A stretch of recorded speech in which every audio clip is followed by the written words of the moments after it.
Hello दोस्तों, आज हम जूठन का वेरी इंपॉर्टेंट क्वेश्चन करने वाले हैं। एग्ज़ाम में 10 क्वेश्चन पूछे जाते हैं जिनमें से आपको 5 के जवाब देने होते हैं और आपको 2-2 मार्क्स मिलते हैं।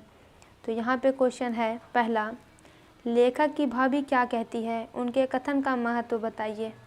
तो यहाँ पे लेखक है ओम प्रकाश वाल्मीकि, उनकी भाभी क्या कहती है, कब कहती है। तो उत्तर सुनिए। जब लेखक पैसों के लिए बैल की खाल उधेड़ कर लौटा तो उसके पैर जवाब दे रहे थे, क्योंकि लेखक जो है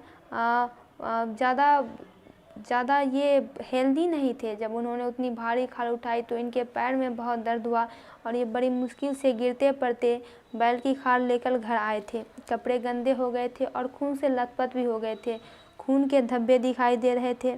इस हालत में देखकर माँ रोने लगी। माँ तो रोएंगे ही, क्योंकि बड़े ही कष्ट से इनका जीवन गुजर रहा था, बड़े गरीब थे, एक पैसे की कमी थी। और ऐसी स्थिति में जब इनका बेटा ऐसे लेकर आया तो इनकी माँ को अपनी गरीबी पर रोना आ गया।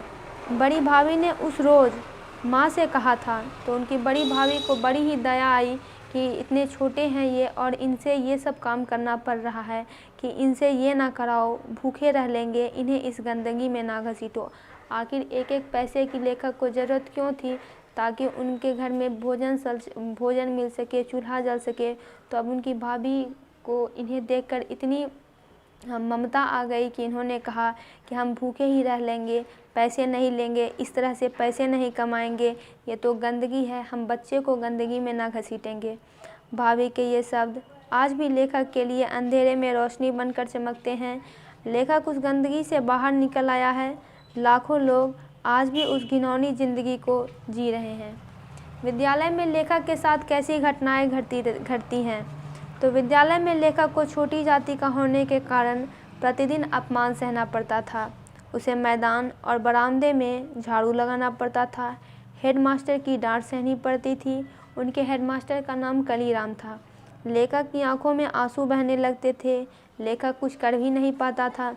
स्कूल के कमरे की खिड़की दरवाज़ों से मास्टरों और लड़कों की आंखें छिप कर तमाशा देखती थी।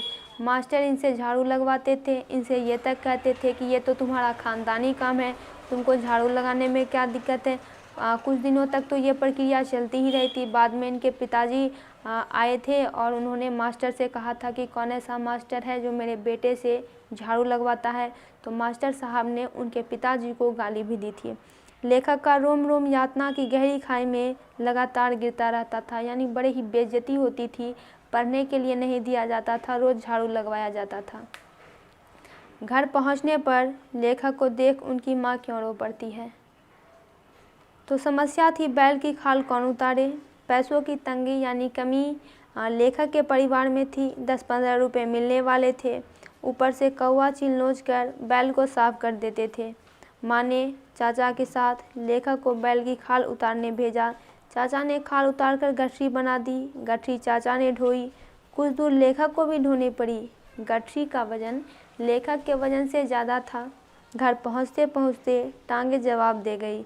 अब गिरे तब गिरे की स्थिति थी। गांव के किनारे चलकर लंबा चक्कर काटा था लेखक ने बस्ती तक पहुंचने के लिए।